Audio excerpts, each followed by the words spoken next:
Hey everyone, excited to be back for this week's edition of Frequently Asked Questions for Commercial Real Estate.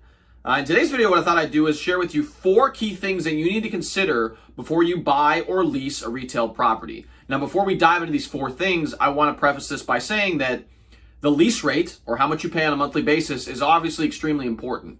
However, there's a lot of times that clients of mine and various other people in the retail space put so much weight on the lease rate without taking into consideration other factors as well. So I will not be including the lease rate or how much you pay on a monthly basis in these top 4 things to consider.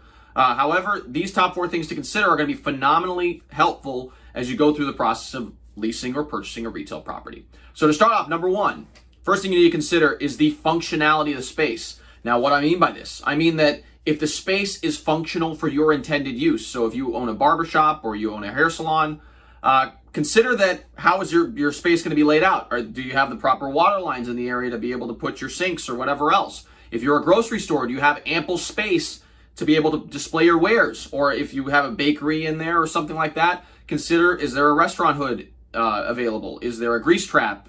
Is the space up to code as far as the health standards are concerned? Those are all the things you need to consider prior to actually leasing or purchasing a retail space. And if it for some reason does not meet your functionality needs, what is the budget that you're going to have in order to build it out to fit your intended use? So you're going to have to talk to commercial contractors to be able to see, okay, how much is it going to cost to build it out? Or if the landlord is going to be responsible for doing that for you, known as tenant improvement, you need to go back and forth with the landlord to see how much they're willing to cover as far as the build out is concerned. So number 1 is to consider the functionality of the space and see if it's actually going to be something that's feasible for you going forward. Number 2 thing to consider is traffic counts. Now you may be thinking, that's kind of weird. Why is the amount of traffic that drives by on a day-to-day basis important? Well, in a retail setting, more eyeballs on your store means potentially more sales. So if you have a major road right next to your store and 50,000 cars go down that road a day, that's 50,000 potential clients, if not more, if there's multiple people in the car, that could potentially go to your store.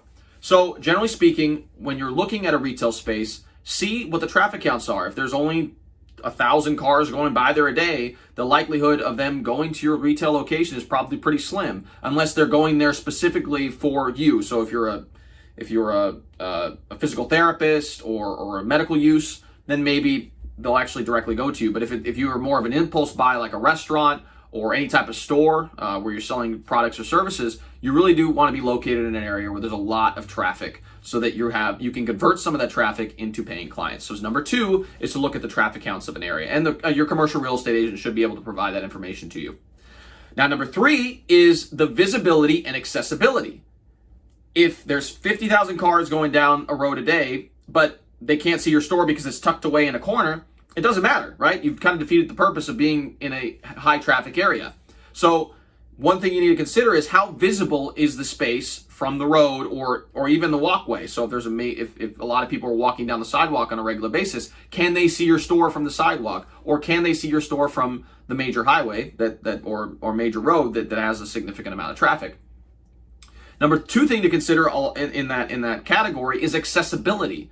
What I mean by accessibility, I mean that is it easy to access your store, or does the client have to go do a U-turn and then go through a back alley and then maneuver around in order to get to your store? Remember, the more barriers to entry they have, or the harder it is to access your store, the less likely they are to actually enter it. So remember, visibility. Can people see your store from the street? And number 2 is accessibility. How easy is it to access your space in order to purchase your products or services? And then finally, number 4 thing to consider is the demographics. Now, why I think this is extremely important is because depending on what you're selling, you want to be located in a particular part of the city where these demographics are supporting whatever you're selling.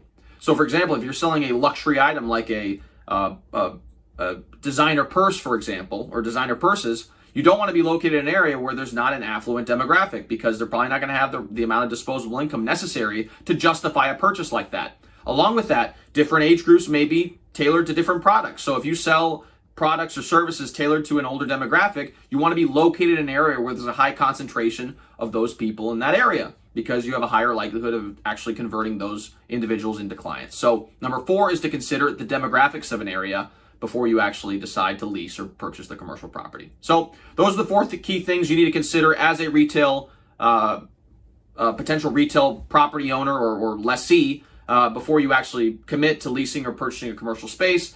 If you are in the market for leasing or purchasing a commercial space, but primarily related to retail, I'd be happy to help. If you're located in the Louisville area, my number is 502-536-7315. My email is Raphael@grisantigroup.com. Along with that, if you like this content, feel free to like, share, and subscribe to this channel. I want to continue to grow this channel so we can spread the message and help more people that are both business owners and investors and entrepreneurs achieve their commercial real estate goals. So thanks again for tuning in. We'll see you guys next time. Bye.